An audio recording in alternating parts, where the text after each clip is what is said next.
ఈ రోజు రాష్ట్ర బడ్జెట్లో గ్రేటర్ హైదరాబాద్కి 10,000 కోట్లు కేటాయిస్తున్నట్టు రాష్ట్ర ఆర్థిక శాఖ మంత్రి చేసిన ప్రకటనని సిపిఎం నగర కమిటీ స్వాగతిస్తున్నది. హైదరాబాద్లో మూసి అభివృద్ధి కోసం, మౌలిక సదుపాయాల కల్పన కోసం, మెట్రో రైలు కొత్త ప్రాజెక్టుల కోసం, అదే రకంగా నీరు, సివరేజ్ సరఫరా మెరుగుదల కోసం ఇట్లాంటి కొన్ని ముఖ్యమైన ప్రాజెక్టు కోసం నిధులు కేటాయించారు. కేటాయించిన నిధుల్లో కూడా లోన్లు కొద్ది బాగా ఉన్నప్పటికీ మెజారిటీగా గ్రాంట్ల కింద బడ్జెట్ కేటాయింపు డైరెక్ట్గా చేశారు.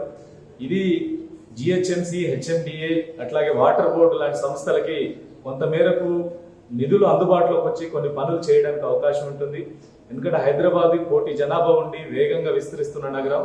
ఈ నగరంలో మౌలిక వస్తువులు లేక చిన్న వర్షం పట్టినాగానే హైదరాబాద్ అంతా ఈరోజు అతలాకుతలం అవుతున్నట్టు పరిస్థితుంది. మౌలిక వస్తువుల కల్పన చాలా అవసరం. దానికోసం 3,000 కోట్లకు ఐసిటీ ప్రాజెక్ట్ కింద కేటాయించారు.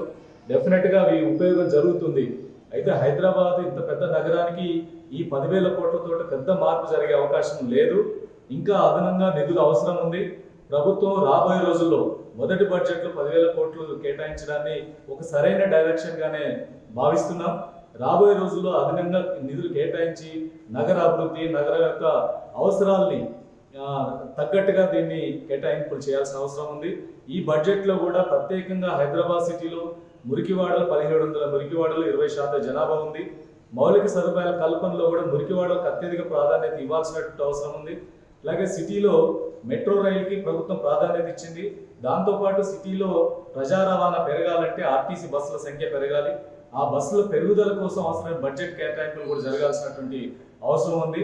మరి ఆర్టీసీ కేటాయించిన బడ్జెట్లో హైదరాబాద్ సిటీలో కొత్త బస్సుల కొనుగోలు వాటి కోసం కూడా కేటాయించాల్సిన అవసరం ఉంది. గత ప్రభుత్వం ఈ హైదరాబాద్ అభివృద్ధి పట్ల దానికి అవసరమైన నిధులు ఇవ్వడంలో చాలా నిర్లక్ష్యం చేసింది.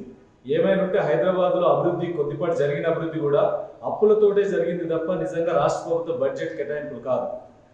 గత తప్పులు సవరించుకునే ప్రయత్నంలో ఇప్పుడు ఈ ప్రభుత్వం చేసిన కేటాయింపులు ఒక సరైన దిశలో జరుగుతుందని భావిస్తున్నా.